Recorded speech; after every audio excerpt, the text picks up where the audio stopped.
रहे हैं electronics subject and the course code of this subject is PHYS 1113। Students, last lecture में हमने पढ़ा about the diode, about the application of diode, जिसमें हमने half wave और फुल वेव रेक्टिफिकेशन को देखा था। इम्पोर्टेंट पॉइंट जो हम लास्ट टाइम भी डिस्कस करते रहे हैं और अभी भी मैं आपको बताऊंगा, वो ये कि diode conducts only in forward बायस। ये हमेशा अपने जहन में रखिएगा कि डायोड फॉरवर्ड बायस में कंडक्ट करता है और रिवर्स बायस में कंडक्ट नहीं करता। स्टूडेंट्स, आज हम डायोड की वोल्टेज करंट कैरेक्टरिस्टिक्स को देखेंगे कि अगर एक डायोड किसी वोल्टेज सोर्स के साथ कनेक्ट कर दें तो उसमें करंट पास होने की क्या कैरेक्टरिस्टिक्स हैं। So let's we start the characteristics of p-n junction diode.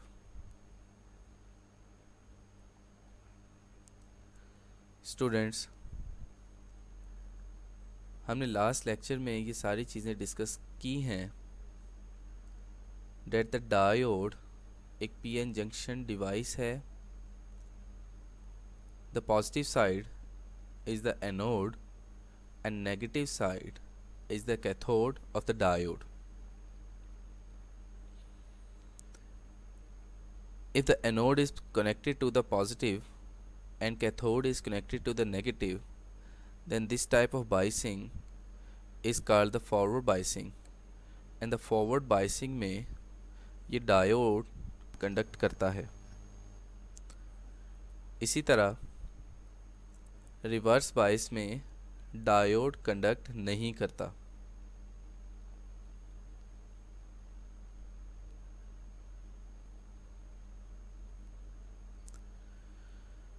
Students, ये कुछ प्रॉपर्टीज़ हैं फॉरवर्ड बायसिंग की और रिवर्स बायसिंग की in meaning of current end voltage. इसमें सिर्फ यही गौरतलब बात है कि फॉरवर्ड बायस में क्या होता है, I D is greater than 0 milliampere. I D का मतलब डायोड करंट है। So in forward bias the diode current is greater than 0 milliampere and also in forward bias VD is greater than 0 volt। यानी कि forward bias में जो voltage apply करते हैं अगर वो 0 वोल्ट से ज़्यादा हो तो डायोड करंट जो है वो 0 मिली एम्पियर से एक्सीड कर जाता है। इसी तरह रिवर्स बायसिंग में क्या होता है, डायोड की वोल्टेज जो है वो 0 वोल्ट से भी कम हो। रिवर्स बायस है ना, नेगेटिव में हम वोल्टेज लेते हैं और उसका करंट जो है वो 0 मिली एम्पियर से कम होता है रिवर्स बायसिंग में। सो फॉरवर्ड बायस में तो वोल्टेज अप्लाई करने से करंट बढ़ता है, लेकिन रिवर्स बायस में नेगेटिव वोल्टेज अप्लाई करने से माइनर सा नेगेटिव करंट जो है वो इंक्रीज होता है। अब कैसे होता है इसको हम डिस्कस करेंगे, इसके ग्राफ को डिस्कस करेंगे। स्टूडेंट्स, अभी तक हमने लास्ट सेमेस्टर में Ohm's law, voltage, current and resistance की एक इक्वेशन देखी थी, that is V is equal to IR, that is the ohmic equation, जिसका मतलब था कि अगर किसी रेजिस्टेंस पर कोई वोल्टेज हम अप्लाई करें, उसमें जो करंट फ्लो होगा वो I हो, तो हमारे पास एक फार्मूला होता है, that is V is equal to IR. You can also say it as that R is equal to V over I. This formula is called Ohm's law. ये formula ohm ने दिया था। तो स्टूडेंट, अगर हम एक सिंपल रेजिस्टेंस को, किसी भी एक लोड रेजिस्टेंस को, किसी भी एक सर्किट की रेजिस्टेंस को वोल्टेज के साथ कनेक्ट करें और उसमें से गुजरने वाले करंट के बिहेवियर को देखें, तो हमें एक ये स्ट्रेट लाइन नज़र आती है ग्राफ में। यानी अगर हम किसी भी एक इलेक्ट्रॉनिक टूल की कैरेक्टरिस्टिक को देखना चाहते हैं स्टूडेंट्स, कभी भी आप किसी भी इलेक्ट्रॉनिक डिवाइस की प्रॉपर्टीज़ को, उसकी कैरेक्टरिस्टिक्स को, उसका कैरेक्टर क्या होता है, ये चीज़ें जब आप एनालाइज करना चाह रहे होते हैं तो आप क्या करते हैं, आप वोल्टेज और करंट का एक ग्राफ बनाते हैं। When we plot a graph between the voltage and current, we will see the characteristics of that tool.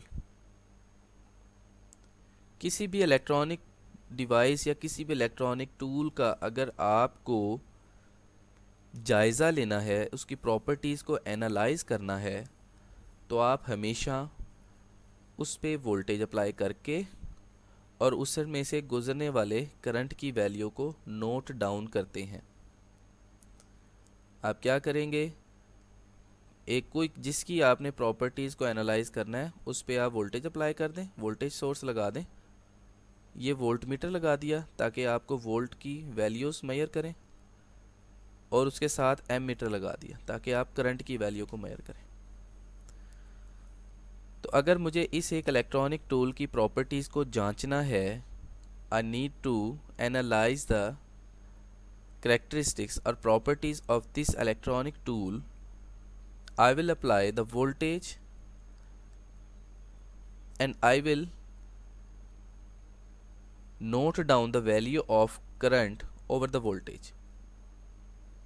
Like student, किसी भी इलेक्ट्रॉनिक डिवाइस का ये जो ग्राफ है ये कैसे बनाया जाता है, इसको हमेशा जहन में रखिएगा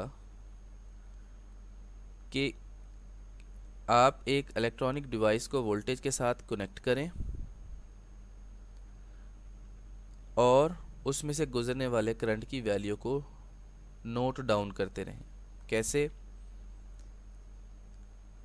इसमें आप स्टूडेंट्स ये देखिएगा। सो स्टूडेंट्स,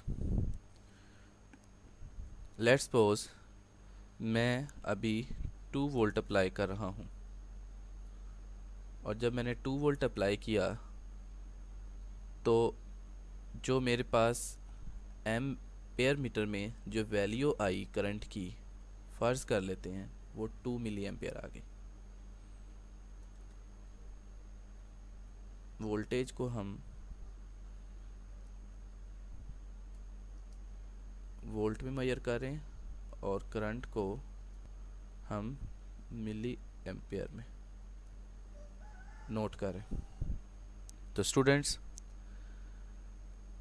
उसके बाद मैंने वोल्टेज की वैल्यू 4 वोल्ट कर दी। तो जो मैंने एम मीटर में करंट की वैल्यू देखी वो भी 4 मिली एम्पियर आ गई, मैंने वो भी नोट डाउन कर ली। उसके बाद मैंने वोल्टेज की वैल्यू बढ़ाई और वोल्टेज की वैल्यू 6 वोल्ट कर दी। तो इसके बाद जो मैंने एम मीटर में रीडिंग देखी वो 6 मिली एम्पियर आ गई। फिर मैंने वोल्टेज की वैल्यू को 8 वोल्ट पे चेंज किया, तो मेरे पास इसमें से जो करंट गुजर रहा है वो 8 मिली एम्पियर हो गया। तो हम क्या करेंगे, इस तरह से वोल्टेज की वैल्यू को बढ़ाते जाते हैं और करंट की वैल्यू को नोट डाउन करते रहते हैं। स्टूडेंट्स, समझ आ रही है कि हमने क्या किया? अगर किसी भी एक इलेक्ट्रॉनिक डिवाइस की कैरेक्टरिस्टिक्स के बारे में, उसकी खसूसियत के बारे में हमने देखना हो तो हम क्या करते हैं, उस पर वोल्टेज अप्लाई कर देते हैं और वोल्टेज की एक वैल्यू स्टार्ट करते हैं। लेट्स सपोज हमने 2 वोल्ट से स्टार्ट किया, हम वोल्टेज की वैल्यू इस पर अप्लाई करते हैं और इसमें से गुजरने वाले करंट की वैल्यू को देखते रहते हैं कि कितना वोल्ट अप्लाई करने से इसमें कितना करंट गुजरता है। ये चीज़ें हम एक टेबल में नोट डाउन करते रहते हैं और उसके बाद वोल्टेज और करंट का हम एक ग्राफ बनाते हैं। Voltage will be taken as on X axis and current taken on Y axis. तो जब कभी हम एक रेजिस्टर का एक ग्राफ बनाएंगे इस तरह से, वोल्टेज को बढ़ा के करंट की वैल्यू को नोट डाउन करके, तो हमारे पास एक इस तरह से स्ट्रेट लाइन आती है। तो स्टूडेंट्स, आपको अब पता चल जाना चाहिए कि किसी भी इलेक्ट्रॉनिक डिवाइस का बिहेवियर चेक कैसे किया जाता है। कैसे किया जाता है? वोल्टेज अप्लाई करके उस पे हम गुजरने वाली करंट की वैल्यू को नोट डाउन करते रहते हैं। वोल्टेज चेंज होता है, वेरी होता रहता है, और जो करंट की वैल्यू आती है उसको हम नोट डाउन करते रहते हैं। ये देखें, पहले वोल्टेज 2 में 4 आ गया, फिर वोल्टेज बढ़ा, फिर जो रीडिंग आई वो लिख दी। इसी तरह हम वैल्यू जो है वो लिखते जाते हैं। और उसके बाद हम क्या करते हैं, इस सारी वैल्यू का ग्राफ बना लेते हैं। सो इस तरह का जो ग्राफ है, this graph is called the characteristic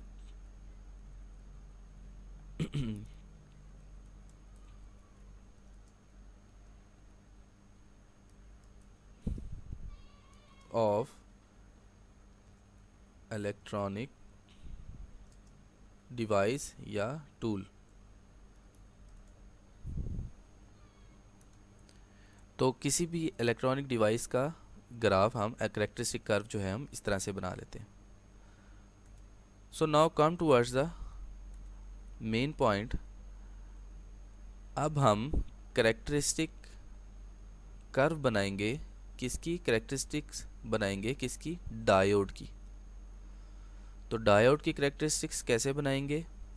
उससे पहले स्टूडेंट्स, हमें पता होना चाहिए that what is knee voltage. Students, जब हम किसी भी एक डायोड पे वोल्टेज अप्लाई करते हैं तो ऐसा कभी नहीं होता कि हम वोल्टेज अप्लाई करें और डायोड में से करंट गुजरना शुरू हो जाए। ऐसा कभी भी नहीं होता। होता क्या है, हम जब कभी किसी डायोड पे वोल्टेज अप्लाई करते हैं, लेट्स सपोज कि किसी भी एक डायोड को मैं वोल्टेज सोर्स के साथ कनेक्ट करता हूँ और मैं डायोड को 0.1 वोल्ट अप्लाई करवाता हूँ, तो डायोड में से करंट नहीं गुजरेगा। उसके बाद 0.2 वोल्ट अप्लाई करता हूँ मैं किसी भी डायोड में, उसमें से कोई करंट नहीं गुजरेगा। फिर किसी भी डायोड में मैं 0.5 वोल्ट अप्लाई करता हूँ, डायोड में से करंट नहीं गुजरेगा। 0.7 वोल्ट अप्लाई करता हूँ, उसके बाद डायोड में से थोड़ा सा करंट देखने को हमें मिलता है। और 0.7 वोल्ट के बाद अगर हम वोल्टेज अप्लाई करें तो उसमें अब एब्रप्टली करंट ज़्यादा होना शुरू हो जाता है, 1 वोल्ट। आप इस तरह से कभी किसी डायोड के बिहेवियर को चेक कर सकते हैं कि 0.7 वोल्ट से पहले पहले तो करंट गुजरता ही नहीं है। 0.7 वोल्ट के बाद किसी भी डायोड में करंट फ्लो होना शुरू होता है। स्टूडेंट समझ आ रही? 0.7 से पहले नहीं, 0.7 के बाद जो है वो करंट फ्लो होना शुरू हो जाता है। तो किसी भी डायोड को जब हम फॉरवर्ड बायस करते हैं उसमें से करंट फ्लो होता है। कब करंट फ्लो होता है? 0.7 वोल्ट के बाद। 0.7 वोल्ट से पहले करंट नहीं गुजरता, मैं बार बार बता रहा हूँ। तो ये जो एक लिमिट है 0.7 वोल्ट जिसके बाद करंट गुजरना शुरू होता है, इसको कहते हैं नी voltage. The minimum amount of voltage that is required for conducting the diode is known as knee voltage। इसको हम थ्रेशोल्ड वोल्टेज भी कहते हैं। ये फॉरवर्ड वोल्टेज होती है, फॉरवर्ड बायस पे इसको हम कंसीडर करते हैं। अगर तो डायोड सिलिकॉन का बना हुआ है, अगर डायोड सिलिकॉन सेमीकंडक्टर का बना हुआ है तो उसकी नी वोल्टेज जो होगी वो होगी 0.7 वोल्ट। और अगर डायोड जर्मीनियम का बना हुआ है तो इसकी जो नी वोल्टेज है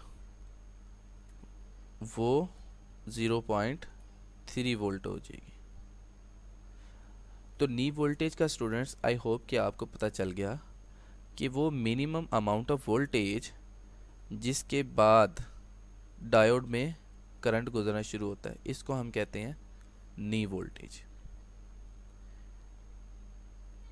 अब स्टूडेंट्स हमें पता है कि डायोड सिर्फ फॉरवर्ड बायस पे कंडक्ट करता है, रिवर्स बायस पे कंडक्ट नहीं करता।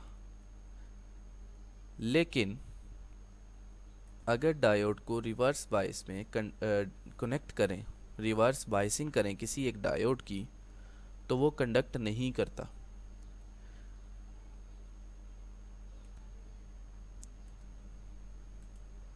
स्टूडेंट्स ये देखें, अगर आप किसी एक डायोड को रिवर्स बायस करें, यानी कि इसको उल्टा जोड़ दें, किसी पॉजिटिव को नेगेटिव, बैटरी के नेगेटिव के साथ जोड़ दें और नेगेटिव को पॉजिटिव के साथ जोड़ दें। स्टूडेंट्स आप इस तरह अगर किसी एक डायोड को बैटरी के, ये देखें, नेगेटिव साइड पॉजिटिव के साथ जोड़ दें और पॉजिटिव नेगेटिव के साथ जोड़ दें रिवर्स बायसिंग में, तो क्या होगा? अगर आप रिवर्स बायस में नेगेटिव वोल्टेज इंक्रीज़ करेंगे तो करंट बिल्कुल फ्लो नहीं करेगा, मामूली सा फ्लो करेगा, जिसको हम लीकेज वोल्टेज भी कहते हैं, बहुत कम। वो आइडियल डायोड नहीं होता, इसलिए थोड़ा सा वोल्टेज लीक कर जाता है।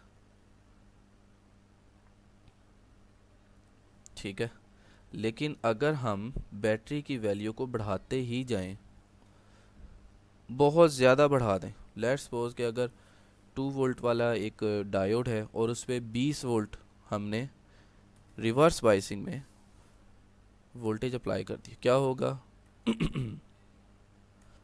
डायोड जो है वो जल जाएगा, डायोड में धुआं निकल आएगा, या डायोड जो है वो ख़राब हो जाएगा। इसका जो डायोड के बीच में जो पीएन जंक्शन होता है, इसका जो डिप्लेशन रीजन है वो टूट जाता है, ब्रेक डाउन हो जाता है। तो जब डिप्लेशन रीजन टूट जाएगा तो अचानक से इनफाइनाइट करंट जो है वो फ्लो करना शुरू कर देता है। ठीक है, तो वो वैल्यू जिस वैल्यू के बाद करंट जो है एब्रप्टली इंक्रीज होना शुरू हो जाता है और करंट की वैल्यू अचानक बढ़ जाती है, इसको हम कहते हैं कि ये ब्रेक डाउन हो गया, ये ब्रेक डाउन हो गया। रिवर्स बाइसिंग में जब डायोड की वैल्यू एक्सीड कर जाए एक लिमिट से कि डायोड का डिप्लेशन रीजन जो है वो टूट जाए, ब्रेक हो जाए, उस वोल्टेज को हम कहते हैं कि रिवर्स ब्रेकडाउन वोल्टेज आ गया। ये breakdown voltage of a diode, ये रिवर्स बाइसिंग में ही होता है। ठीक है, ये देखें रिवर्स बाइसिंग है, स्मॉल लीकेज करंट है और एक लिमिट ऐसी आई कि जिस पे ये डायोड सारा टूट फूट हो गया और उसके बाद रिवर्स करंट गुजरना शुरू हो गया। तो ये है रिवर्स ब्रेकडाउन वोल्टेज। तो स्टूडेंट्स, एक हमने पढ़ा नी वोल्टेज के बारे में, फिर हमने पढ़ा रिवर्स ब्रेकडाउन वोल्टेज के बारे में।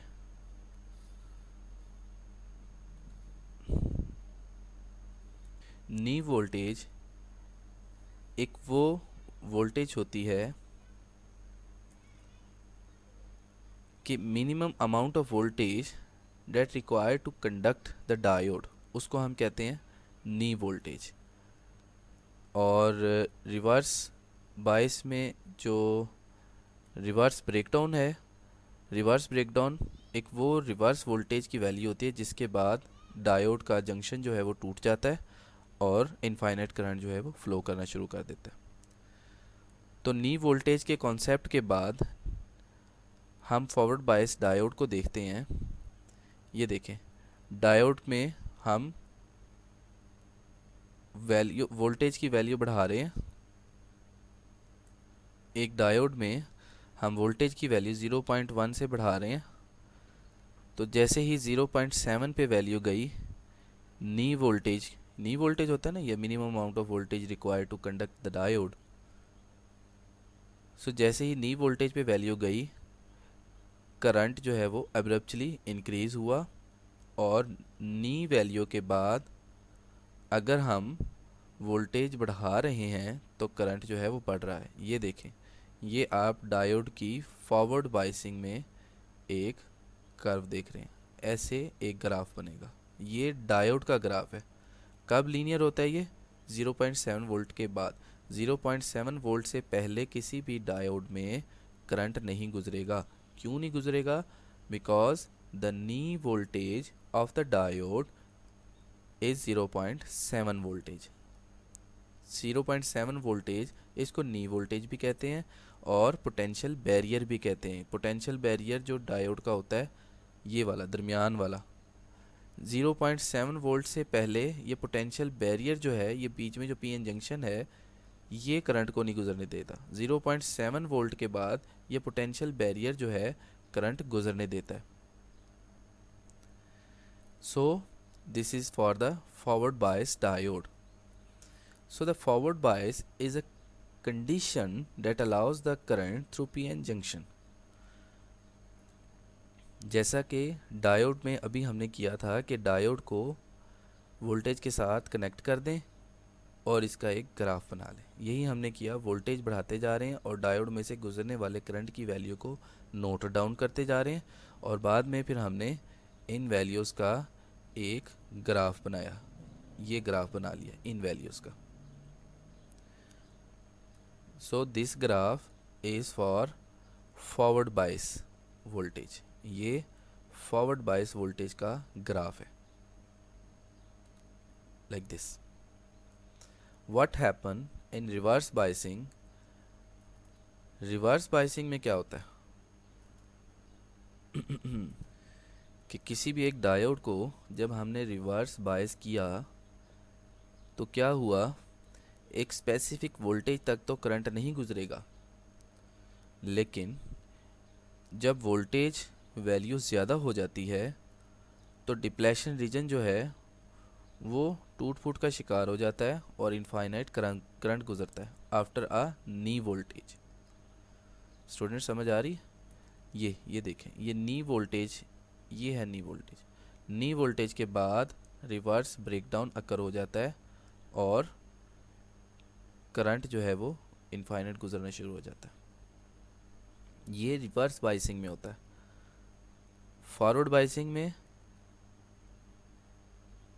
नी वोल्टेज के बाद करंट गुजरता है और रिवर्स बाइसिंग में ब्रेक डाउन के बाद ये जो है फॉरवर्ड बाइसिंग में नी वोल्टेज के बाद करंट गुजरता है और रिवर्स बाइसिंग में ये देखें रिवर्स ब्रेक डाउन के बाद करंट गुजरता है। इसको हम ब्रेक डाउन भी कहते हैं। तो डायोड की करेक्टरिस्टिक्स फॉरवर्ड बाइस में क्या है? अगर डायोड को फॉरवर्ड बाइस में हम जोड़ें तो ये इस तरह का एक ग्राफ नज़र आता है। इसको हम मज़ीद कुछ पॉइंट्स मैंने नोट डाउन किए हैं स्टूडेंट्स, इसको भी आप थोड़ा सा देख लें कि फॉरवर्ड बाइस की जो ये करेक्टरिस्टिक कर्व है, ये जो कर्व है इसकी कुछ खसूसियत जो हैं, ये जो करेक्टरिस्टिक कर्व आई है इसकी कुछ खसूसियत, उनके कुछ पॉइंट्स जो हैं वो हमने यहाँ पे डिस्कस करने हैं। ये इसकी खसूसियत ये अब बताएगा। The current in forward bias called forward current, इसको IF से कहते हैं। At 0 volt cross the diode there is no forward current. इस ग्राफ से हमें नज़र आया कि 0 वोल्ट जब अप्लाई करेंगे तो इस पर करंट नहीं गुजरेगा। जैसे gradual increase of V bias, bias voltage बढ़ाते जाएं क्या होगा? करंट नहीं गुजरेगा। कब गुजरेगा करंट? नी वोल्टेज के बाद। ठीक है, ये सारा कुछ यहाँ पे नोट डाउन किया। इसी तरह अगर स्टूडेंट्स आप रिवर्स बायस का ग्राफ देखें, ये देखें इस ग्राफ में क्या हुआ? 0 वोल्ट पे करंट नहीं गुजरता, ठीक है, स्मॉल करंट गुजरता है। There is only a small current through the junction as the reverse voltage increases. जैसे जैसे रिवर्स वोल्टेज इंक्रीज करते हैं स्मॉल करंट गुजरता है, इसको हम लीकेज करंट भी कहते हैं, लेकिन करंट नहीं गुजरता। रिवर्स बायस में डायोड जो है वो कंडक्ट नहीं करता, हमेशा याद रखना। कब कंडक्ट करेगा? ब्रेक डाउन वोल्टेज के बाद। ब्रेक डाउन वोल्टेज कब होती है? जब डायोड के अंदर का सारा हिस्सा टूट फूट का शिकार हो जाता है। At a point reverse current shoot up. Shoot up कब होता है? With the break down of voltage of the diode. Diode के ब्रेक डाउन के बाद ये देखिए करंट जो है वो शूट अप करता है। ये यहाँ पे ब्रेक डाउन हुआ इस पॉइंट पे और ये करंट जो है ये शूट अप किया है current. After this point, the reverse voltage remains at approximately VBR reverse breakdown, but IR increase very rapidly. Reverse breakdown voltage तो वही रहता है, लेकिन वोल्टेज ये एब्रप्टली चेंज आता है, इसमें एब्रप्टली चेंज। ठीक है। दूसरा, breakdown voltage depends on doping level. अब जिस तरह का डायोड बना होगा उसी तरह की जो है जो वैल्यू जो है वो होती है इसकी ब्रेकडाउन की। सो स्टूडेंट्स, ये एक कंप्लीट जो है करेक्टरिस्टिक कर्व है, करेक्टरिस्टिक ग्राफ है किसी भी एक डायोड का। इस ग्राफ से हमें नज़र आ रहा है कि फॉरवर्ड बायस में डायोड कंडक्ट करता है और रिवर्स बायस में डायोड कंडक्ट नहीं करता। कब करेगा? ब्रेकडाउन वोल्टेज के बाद। ये देखें, ये फॉरवर्ड बायस है, फॉरवर्ड वोल्टेज हमने अप्लाई किया और ये रिवर्स वोल्टेज अप्लाई किया। थ्रेशोल्ड वोल्टेज क्या है? नी वोल्टेज कहते हैं। और ब्रेकडाउन वोल्टेज आपने देख ही लिया। तो ये लीकेज का ब्रेकडाउन वोल्टेज से पहले रिवर्स बाइसिंग में थोड़ा थोड़ा करंट जो है वो लीकेज करंट होता है, क्योंकि ये हमारे पास आइडियल डायोड नहीं होता, इसलिए लीकेज करंट होता है। इसी तरह ये इसी तरह एक डायोड को जब आप वोल्टेज के साथ कनेक्ट करते हैं, एक ग्राफ बनाते हैं फॉरवर्ड बायस का और रिवर्स बायस का, तो कभी भी एक डायोड को वोल्टेज सोर्स के साथ हम कनेक्ट करते हैं, फॉरवर्ड बायस वोल्टेज देंगे तो ये एक टेबल बनाते हैं, उसके बाद ये एक ग्राफ बना लेते हैं। फिर रिवर्स वोल्टेज अप्लाई करेंगे, उसकी वैल्यू देखेंगे और फिर उसका एक ग्राफ बना लेंगे। तो इस तरह से ओवरऑल हमारे पास एक फॉरवर्ड बायस का ग्राफ आता है और एक टेबल से रिवर्स बायस का ग्राफ आता है। तो इस तरह से ओवरऑल हम किसी भी एक डायोड की प्रॉपर्टीज़, इसकी करेक्टरिस्टिक के बारे में देख सकते हैं। अब इस डायोड की करेक्टरिस्टिक में हमने क्या देखा कि नी वोल्टेज इस डायोड की कितनी है, 0.7 है। इस एक डायोड की नी वोल्टेज 0.7 वोल्ट है। 0.7 वोल्टेज के बाद इसमें से करंट गुजरना शुरू होता है। और इस डायोड का जो ब्रेकडाउन वोल्टेज है वो -20 वोल्ट है। -20 वोल्ट के बाद ये रिवर्स बायसिंग में डायोड ख़राब हो जाता है या रिवर्स ब्रेकडाउन अकर हो जाता है और डायोड में से इनफाइनाइट करंट गुजरना शुरू हो जाता है। तो ये चीज़ें हम ग्राफ बना के इन चीज़ों को देखते हैं और ये बिहेवियर भी देख रहे हैं कि डायोड में से करंट आहिस्ता आहिस्ता वोल्टेज बढ़ाने से करंट किस पॉइंट के बाद अब्रप्चुअली चेंज होता है और किस पॉइंट से पहले लीकेज करंट थोड़ा थोड़ा आ रहा है। ये हमें ग्राफ से पूरे के पूरे डायोड के बिहेवियर का अंदाज़ा हो जाता है। सो स्टूडेंट्स, आज के लिए इतना ही। नेक्स्ट लेक्चर में मज़ीद हम आगे पढ़ेंगे। Thank you.